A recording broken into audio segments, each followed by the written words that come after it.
tentang boleh ikut imam yang salah. Ada pendapat itu. Yang ngomong itu orang nggak punya pendapat karena nggak ada ilmu. Katanya kalau salah kita ditanggung imam. Nggak ada itu. Nggak ada jadi penumpang kita dalam dalil supirnya belum bisa nyupir, nggak ada. Tetap ikut mobil, supirnya harus bisa nyupir. Dan kita yang jadi penumpang juga nggak mabuk mobil, artinya bisa naik mobil. Kalau kita mabuk mobil juga salah. Jadi nggak boleh ikut imam yang demikian, nggak sah bahkan.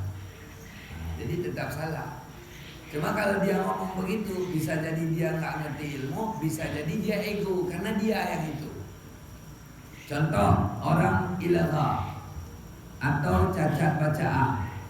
Misalnya Bismillahirrahmanirrahim. Itu nggak sah jadi imam.